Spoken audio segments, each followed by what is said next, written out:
Ser contratado para um cargo e ser colocado para executar tarefas de outro, já viu isso acontecer? Se sim, você pode estar diante de um caso de acúmulo ou desvio de função. You stand in the presence of Daenerys Stormborn of House Targaryen, rightful heir to the Iron Throne, rightful queen of the Andals and the First Men, protector of the Seven Kingdoms, the mother of dragons, the Khaleesi of the Great Grass Sea, the Unburnt, the breaker of chains. Acumular tantas funções como a Daenerys pode custar caro para a empresa, já que normalmente o funcionário tem direito ao pagamento de diferenças salariais. E agora, nada de desviar o foco ou acumular esse vídeo com outras atividades. Porque, antes de tudo, se inscreve aí no nosso canal, ativa o sininho das notificações para não perder nenhum vídeo novo sobre direito do trabalho e outros assuntos interessantes.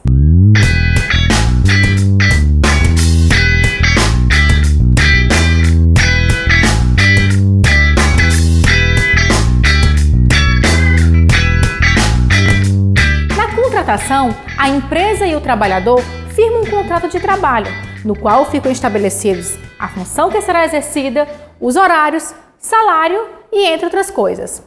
Conforme as leis trabalhistas, só serão permitidas alterações das condições pactuadas se ambas as partes concordarem e se essas mudanças não gerarem, direta ou indiretamente, prejuízos ao empregado. Dessa forma, se o empregador obriga seu funcionário a desempenhar a atividade de uma função diferente daquela para a qual ele foi contratado, sem concordância do empregado ou aumento salarial correspondente, pode sim ficar caracterizada uma alteração ilícita do contrato de trabalho.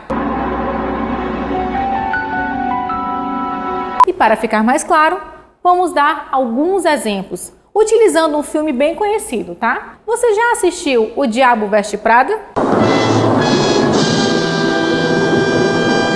Bem, nesse filme, a personagem Andy é contratada para ser assistente da Miranda Priestly, editora-chefe de uma revista de moda chamada Runway. Digamos que no filme, a Andy seja contratada para atender ligações, marcar reuniões, enfim, cuidar da agenda da sua chefe. Contudo, ao longo do contrato, a Miranda começa a pedir novas tarefas ligadas a outro cargo da empresa, como assistente de direção. Bem, nesse caso, a Andy estaria acumulando funções. And you can do anything, right? Não, Miranda. Ela não pode fazer tudo.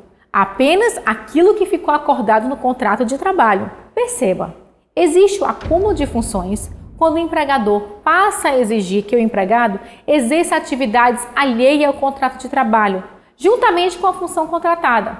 Vou dar um exemplo. Uma camareira que também faz as atividades de auxiliar de cozinha. Um repórter que também realiza a edição de vídeo. Ou um porteiro que trabalha também como eletricista. E por aí vai. Normalmente, esse segundo cargo também existe na empresa, mas o empregador prefere que algum de seus empregados comece a exercer essas atribuições em vez de contratar alguém novo. Essa segunda função acarreta maiores obrigações e responsabilidades do que aquela que o funcionário havia sido contratado. É diferente, assim, do caso de um funcionário que apenas exerce novas tarefas, mas essas não exigem maior capacidade técnica e são compatíveis com o seu cargo e a condição pessoal. Vou dar outro exemplo. Uma vendedora que atende o telefone de uma loja ou o cozinheiro que fica responsável por limpar sua área de trabalho.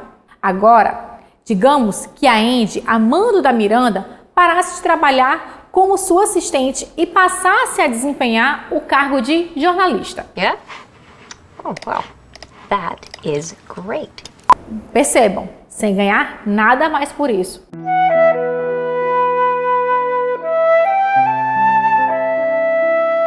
Bem, o cargo de jornalista é totalmente diferente do cargo inicialmente ajustado e exige também um maior conhecimento técnico. Assim, estaríamos diante de um caso de desvio de função, que acontece quando o empregado passa a exercer outra função com mais responsabilidade, mas permanece com a remuneração inalterada. Tanto no acúmulo de funções como no desvio de função, existe um desequilíbrio no contrato. Afinal, o empregado está exercendo tarefas diferentes e mais complexas do que havia sido ajustado inicialmente. Bem, e o que isso acarreta? Diferenças salariais. Nesses dois casos, o empregado terá direito ao plus salarial. No caso do acúmulo, apesar de não existir previsão em lei, existem decisões nos tribunais a favor dos empregados que já ajuizaram reclamações trabalhistas. Assim, o acréscimo costuma variar de 10% a 40%, a critério de interpretação do juiz. Já com relação ao desvio de função, o funcionário terá direito a receber as diferenças salariais entre o salário contratado e aquele cargo novo exercido. No exemplo dado, a Indy teria direito à diferença do salário de assistente para o de jornalista. Além das diferenças salariais pelo acúmulo ou desvio de função, o empregado ainda poderá pedir rescisão indireta do contrato de trabalho. Lembra que falamos desse tipo de rescisão em outro vídeo? A rescisão indireta nada mais é do que o fim do contrato de trabalho em razão de uma falta grave cometida pelo empregador. Nessa hipótese, o empregado terá direito a todas as verbas rescisórias, como se tivesse sido despedido sem justa causa. Assim, além da empresa ter que indenizar as diferenças salariais, deverá ainda pagar todos os direitos trabalhistas, como, por exemplo, a multa de 40% do FGTS e aviso prévio, que não existiriam caso o empregado tivesse pedido demissão. Outra situação importante de citar é a equiparação salarial, que muitas vezes é confundida com o desvio de função. Vamos continuar com o exemplo do Diabo Veste Prada. Imagine que a Andy exerça a mesma função que a sua colega Emily. Contudo, apesar de as duas exercerem o mesmo cargo de assistente na mesma empresa, a Emily recebe um salário maior. E aí? Nesse caso, podemos estar diante de uma hipótese de equiparação salarial. A lei prevê que esses dois trabalhadores que exercem a mesma função, com a mesma produtividade e perfeição técnica, devem receber o mesmo salário. Mas e se um funcionário for muito mais antigo na função que o outro? Bem lembrado. Segundo a lei, para ter direito à equiparação salarial, a diferença de tempo na função não pode ser maior do que 2 anos e o tempo na empresa não pode ser superior a 4 anos.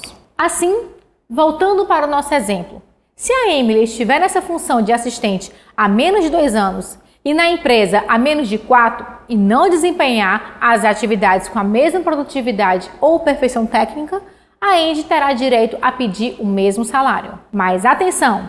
Não será possível aplicar a equiparação salarial quando a empresa possuir quadro de carreira, já que, para subir de nível hierárquico e de remuneração, o empregado deverá obedecer aos critérios estabelecidos no plano. Nós já gravamos um vídeo falando sobre cargos e carreiras. Se você ainda não viu, clique aqui para conferir. Além disso, a equiparação salarial não se aplica quando o funcionário com salário maior está naquela função por motivos de deficiência física ou psicológica, como acontece nos casos de readaptação determinada pelo INSS. E então, ficou clara a diferença entre a equiparação salarial e o desvio de função? Pois bem, a equiparação tem 2 empregados que exercem a mesma função, mas recebem remunerações diferentes. Já no desvio de função, o empregado foi contratado para exercer determinada função, mas acaba exercendo outra diversa da que foi contratado. Bom, agora você deve estar se perguntando, e como fica o ônus da prova em todas essas questões, né? What's wrong? Ou seja, quem deve provar a existência do acúmulo ou desvio de função em uma ação judicial. Segundo a lei, o dever de provar o desvio de função ou acúmulo de função é do próprio empregado. Isso quer dizer que numa reclamação trabalhista, cabe ao funcionário comprovar que exerceu a função distinta daquela para a qual foi contratado, seja por meio de documentos ou testemunhas. Já na equiparação salarial, a regra é um pouquinho diferente. Cabe ao empregado comprovar que ele exerce a mesma função que outro empregado que recebe mais. Olha aqui, seu juiz. Eu e o fulano fazemos as mesmas coisas, mas ele recebe 2.000 e eu recebo apenas 1.000. Eu entrei na empresa só 1 ano depois que ele. Isso não é um absurdo? Agora, se de fato a função desses dois for a mesma, caberá ao empregador o ônus da prova, que poderá falar assim: Não, você não vai receber a mesma coisa que ele, não. Esse que ganha mais, trabalha com mais produtividade e perfeição técnica. Não, excelência.